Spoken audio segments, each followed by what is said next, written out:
안경환 후보자의 자진 사퇴로 청와대의 법무부 장관 인선 작업은 원점에서 다시 시작됐습니다. 청와대는 안 후보자의 낙마 사태가 다른 장관 후보자 인선에 영향을 미치진 않을 거란 점도 분명히 했습니다. 청와대 취재기자 연결하겠습니다. 이종원 기자. 네, 청와대 춘추관입니다. 네, 어젯밤 안 후보자의 전격 사퇴로 청와대도 당혹해하는 분위기였는데요. 새로운 후보자 인선 작업이 다시 시작된 거죠? 네, 이 청와대 인사 라인은 주말인 오늘도 대부분 출근해 안경환 후보자의 전격 사퇴로 다시 공석이 된 법무부 장관 후보자 인선 작업에 본격 착수했습니다. 안 후보자 지명 당시 경쟁했던 후보군 4명을 포함해 새로운 검증 대상자들을 추리기 위해 인사 파일을 정리하는 등 인선 작업이 원점에서 다시 시작됐습니다. 문재인 정부 초기 검찰 개혁 등을 이끌 능력과 자질은 물론 도덕성 등에 대해서도 좀 더 강도 높은 검증이 뒤따를 전망입니다. 안 후보자 지명 당시까지 혼인신고 파문과 관련한 내용을 전혀 걸러내지 못하면서 검증에 실패했다는 비판의 목소리가 커지고 있기 때문입니다.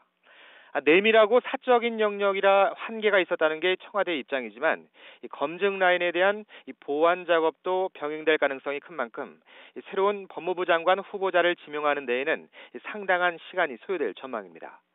어제 오전까지만 해도 사퇴할 뜻이 없다고 했던 안 후보자가 불과 9시간여 만에 전격 사퇴하면서 이후 청와대는 당혹감을 감추지 못했는데요.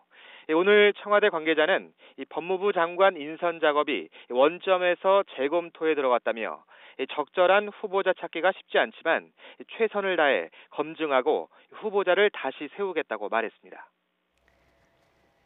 네, 안경환 후보자 낙마 사태가 다른 장관 후보자들 인선에 어떤 영향을 미칠지도 관심인데요. 일단 청와대가 내일 강경화 외교부 장관 후보자를 임명할 가능성은 큰 상태죠. 네, 그렇습니다. 앞서 청와대는 국회에 오늘까지 강경화 외교부 장관 후보자의 인사청문 보고서 재송부를 요청한 상태입니다. 청와대 관계자는 만약 오늘까지 보고서 채택이 불발된다면 어쩔 수 없는 것 아니냐며 예정대로 임명 절차를 밟겠다고 말했습니다.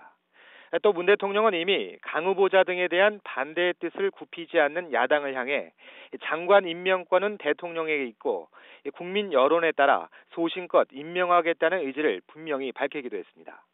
강 후보자의 인사청문 보고서가 오늘까지 도착하지 않으면 내일 임명장 수여가 진행될 것으로 보입니다. 또 다시 공석이 된 이 법무부 이외에 아직 인선이 이뤄지지 않은 보건복지부와 이 산업통상자원부 장관 후보자 지명도 예상됩니다. 지금까지 청와대 춘추관에서 YTN 이종원입니다.